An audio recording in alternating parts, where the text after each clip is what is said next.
Isn't it strange that princes and kings and clowns that caper in sawdust rings and common folk like you and me are builders for eternity? To each is given a bag of tools, a shapeless mass, and a book of rules. And each must make, ere time has flown, a stumbling block or a stepping stone. To Mint Hill's middle schoolers, congratulations on this wonderful graduation / promotion day. I want to first acknowledge your principal, Steve Dreyer, and the faculty and staff of Mint Hill Middle School. Thank you for all that you have done and that you continue to do, particularly in the midst of the pandemic, to pour into our children and see them to this point of accomplishment. I also want to say a word of thanks to your assistant principal, Mary Kelly, for inviting me to be with you today. She and I are dear friends and sorority sisters, and I would say it is an honor to be asked, and it is a blessing to serve. And so for the few minutes that I'm going to be with you today, I want to offer you some food for thought, or I want to give you some proverbial tools for your tool bag. You see, when I was growing up, my parents were very practical people. Their philosophy was that their money could buy what I needed, and I could buy what I wanted. And that philosophy carried over into my adulthood. And so when I bought my first house, rather than get me all the things I wanted to furnish my house, they got me a set of tools. 2 Phillips head screwdrivers, 2 flathead screwdrivers, a hammer, a wrench, and a pair of pliers. And as you might imagine, I was none too thrilled about that set of tools. But as I got older, I learned to really appreciate that set of tools. I learned that if you're going to build something, fix something, grow something, or move something, you're going to need a good set of tools. And so as you are moving from middle school to high school, as you are growing into adulthood, as you are building your future, I want you to have a good set of tools. And the first tool you need in your tool bag is perspective. The author of that opening poem, R.L. Sharp, said that princes and kings are in the same category as clowns and common folk. And isn't that strange? Well, not so much, really, because whatever we think of ourselves is really what we are. And if you think that you are kings and queens, then I want you to take your seat at the throne. You see, royalty is really defined by its ascension to power. Think about Prince Harry, who has been in the news recently because he married Meghan Markle. Think about his brother, Prince William. That royal family is cloaked in dignity and pride. It means that they don't succumb to the whims of the day. Royalty speaks with authority that is born out of knowledge and confidence. And royalty carries with it a duty to lead. You don't necessarily need to be kings or queens in title. You just need to have a royal mindset or a royal perspective. And as you maneuver the halls of high school, I want you to carry that royal perspective with you, because there'll be lots of classmates and maybe even some teachers who'll be quick to tell you what you cannot achieve. But remember your royalty. Remember that achievement is your birthright. And to say that I cannot is to say that I don't have the ability. And I know you have the ability to do whatever it is you put your mind to. It'll be tempting to get caught up in some short-term pleasures. But remember, as I speak from my role as a judge, that short-term pleasures can have long-term consequences that could potentially undermine the dignity of the throne. And so I want you to remember, and I'm not just talking about drugs and alcohol. I want you to remember that also includes texting and posting the details of your personal life on social media. You know, my dad used to say when I was your age that people weren't anything if they didn't have good credit.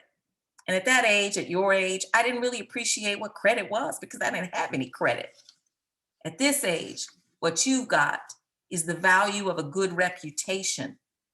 And so, like the royal buglers who announce the entrance of royalty, I want you to let your good reputation precede you, that it should walk down the high school hallway before you and announce your presence. Remember that authority of kings and queens is grounded in knowledge and confidence. If you've ever watched experts being interviewed on television, there are two things they all have in common. They are masters of the subject matter about which they're being interviewed. And regardless of whether you agree or disagree with their opinion, they speak with confidence. And that confidence flows from preparation. Think about a really difficult test you had this year. The more prepared you were, the more confident you were going into the test. And probably the less prepared you were, the less confident you were going into that test. But your years in high school are going to be critical, a critical time during which you're going to lay the foundation for your future. So commit yourselves to learning the most that you can. Commit yourselves to academic excellence so that when the time comes to assume the throne, you can do so fully equipped and completely confident. Now, the next tool you're going to need in your tool bag is a sense of purpose. My mom was a high school English teacher, as a matter of fact. She was particularly fond of British literature. Shakespeare, in fact, was her favorite. And she loved Hamlet. You probably haven't read it yet, but maybe you'll have a chance to in high school.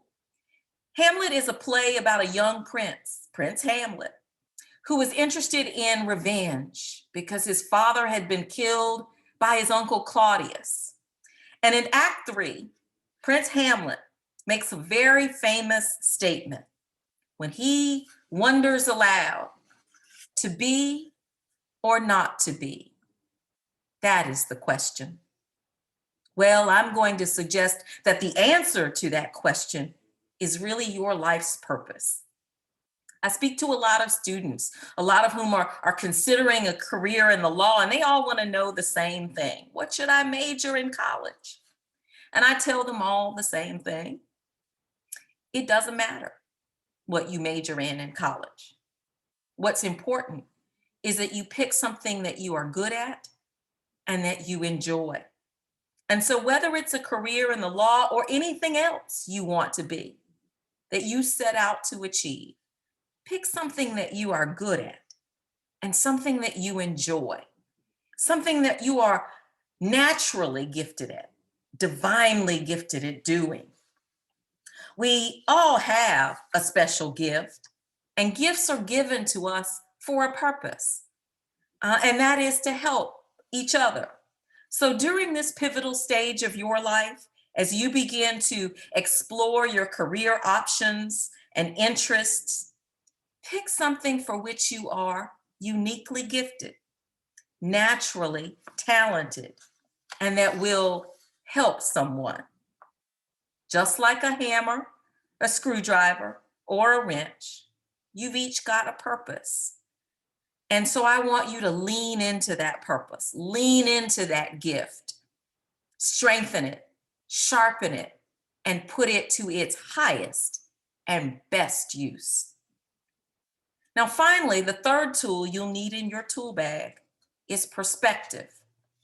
You see, just as I mentioned before, there will be plenty of people to tell you what you cannot do. There'll be people to tell you what you can't finish after you've already begun. The poet Sharp, who wrote that opening poem, was exactly right when he said that princes and kings and clowns and common folk are builders for eternity. That's a long time, and that's going to require some sustained persistence. So when the voices around you attempt to change your royal perspective and dissuade you from pursuing your divine purpose, then you'll need to be your own cheerleader. It reminds me of another poem by Edgar Guest. Somebody said that it couldn't be done, but he with a chuckle replied that maybe it couldn't, but he would be the one that wouldn't say so till he tried. So he buckled right in with a trace of a grin on his face. If he worried, he hid it. He started to sing as he tackled the thing that couldn't be done, and he did it. Somebody scoffed, "Oh, you never do that. At least no one ever has done it." But he took off his coat and he took off his hat, and the first thing you knew, he'd begun it. With a lift of his chin and a bit of a grin, without any doubting or quit it, he started to sing as he tackled the thing that couldn't be done, and he did it. There are thousands to tell you it cannot be done. There are thousands to prophesy failure. There are thousands to point out to you one by one the dangers that await to assail you.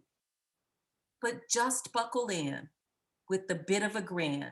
Just take off your coat and go to it.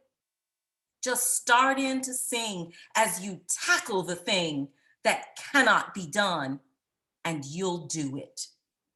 I want you young people to remember this day, remember this celebration, thanks to your parents and your larger village, who I'm sure are watching you and cheering you on.